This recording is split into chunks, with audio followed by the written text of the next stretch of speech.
You guys, you probably know I'm a big fan of Kim Iverson, and we found this really interesting clip very recently where she had an expert in these intelligence agency sex trafficking rings, and they were talking together. Lots to learn from that show. But the subject of Epstein came up, and the subject of the Mossad came up, and well.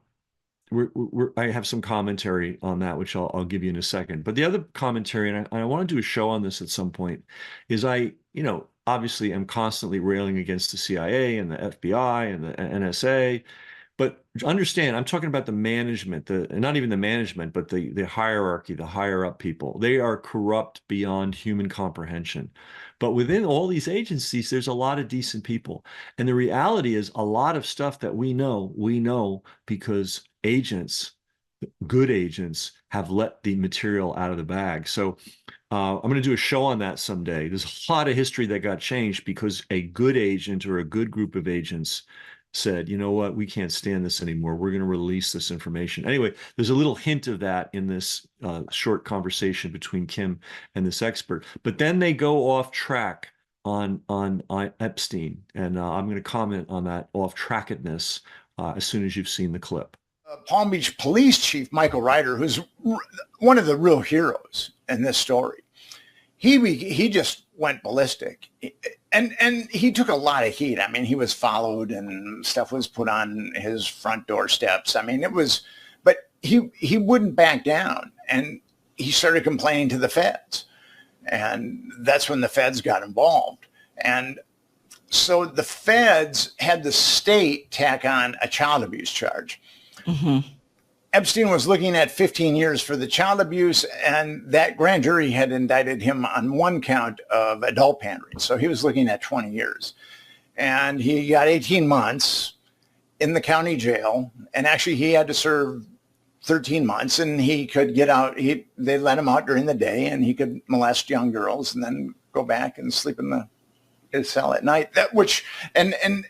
He had pretty much fixed that wing of the jail up to kind of look like the Taj Mahal. and he'd given the law enforcement lots of money too. I mean, these guys were he gave them lots of money so he wouldn't have to deal with the other things that other prisoners have to deal with. So you start investigating Epstein, you get the black book, somebody gives you this. How did they get it? What happened there was Alfredo Rodriguez was the house manager of Epstein, and he ripped it off, and he was trying to sell it to one of the attorneys at that point that were starting civil lawsuits against Jeffrey Epstein. And the attorney called the FBI, and the FBI did a sting on Rodriguez, and that's how they got the black book. And then eventually that black book wended its way to me. Okay. But it was ultimately the FBI that impounded the black book. So you started calling the victims, and these women were talking about how when they were young, they were being flown around to these various different islands. Yeah, and some of them were still young. I mean, some of them were still in their teens. That's one of the great misnomers about Jeffrey Epstein is the media and the government have colluded, I'd say colluded, and decided that the youngest of these girls was 14 years old. But actually, these girls some of them were younger than 10 years old. Younger than 10? Younger than 10, yes.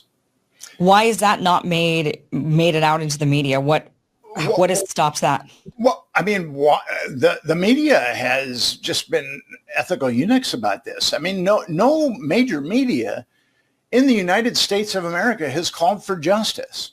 They're very good at digging up salacious dirt about Jeffrey Epstein, but no media has called for justice. I just find it mind-boggling. You've got these little girls being trafficked with impunity, and all as our media can do is dig up salacious dirt. It's really, it's so abominable. Yeah. How the media has followed the government has covered this up, but the way that the media has taken its cue is all media is really, really heinous. So Acosta says that Jeffrey Epstein, he was told to leave it alone because Epstein was intelligence. Which Yes. intelligence do we think Epstein? I mean, I've always believed Israeli intelligence, Mossad. There's connections there with Ghislaine Maxwell and her father. What have you been thinking during your investigation? I mean, political blackmail is as old as politics itself. People are very naive about that. Now, Epstein might have been affiliated with the Mossad. Here is my thoughts on that.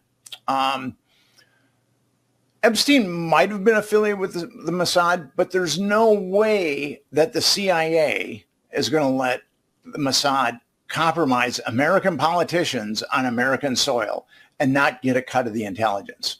Right. That's just not going to happen. So it could have been the Mossad and CIA colluding, or it could have been the CIA by itself. It's one. Yeah.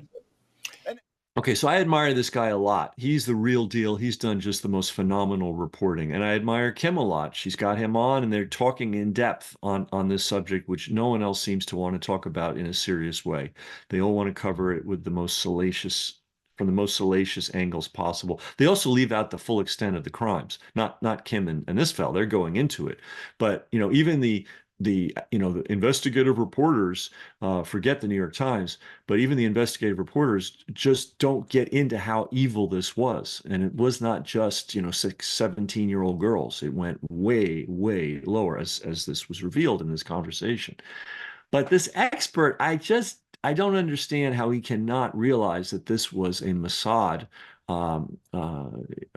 funded and originated operation. Now, surely the CIA got involved in it, and they were sharing data, and I have no question. There's no question about that. And then when it came time to prosecute Epstein, the CIA did as what they always do, which is come in and the hierarchy comes in and protects their criminals that they've got doing things for them.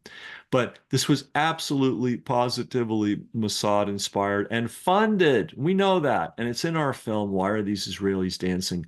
Part 3. So we've got a little segment from Why Are These Israelis Dancing? Part 3, where we go into some depth that shows beyond a shadow of a doubt that this was not maybe a Mossad operation. This was an absolute Mossad operation, which the CIA was in some way a partner with, but it was originated on the Israeli Zionist genocide side.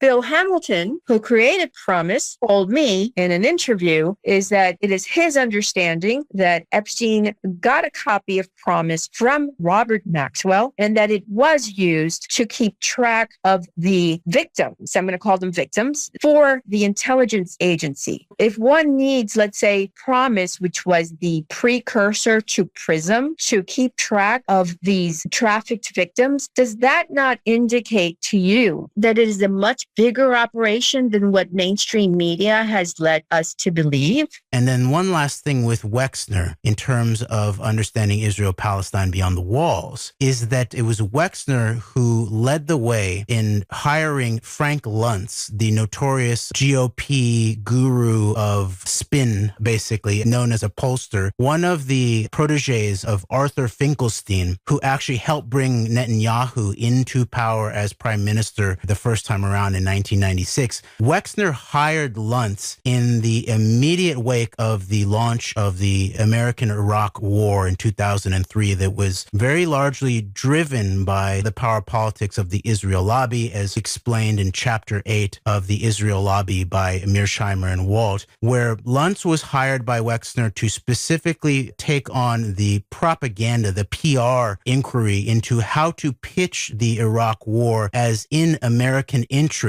and not associated with Israeli interest. If you take out Saddam's regime, I guarantee you that it will have enormous positive reverberations on the region. The application of power is the most important thing in winning the war on terrorism. If I had to say, what are the 3 principles of winning the war on terror? It's like, what are the 3 principles of real estate, the 3 L's, location, location, location?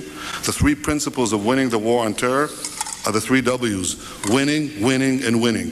The more victories you amass, the easier the next victory becomes. The first victory in Afghanistan makes the second victory in Iraq that much easier.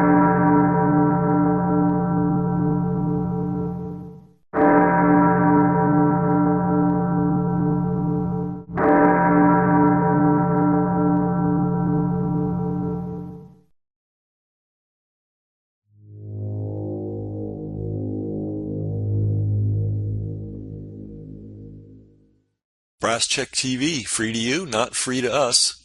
We've got a server bill, we've got an email software bill, we've got a tech helper bill, and that happens every month.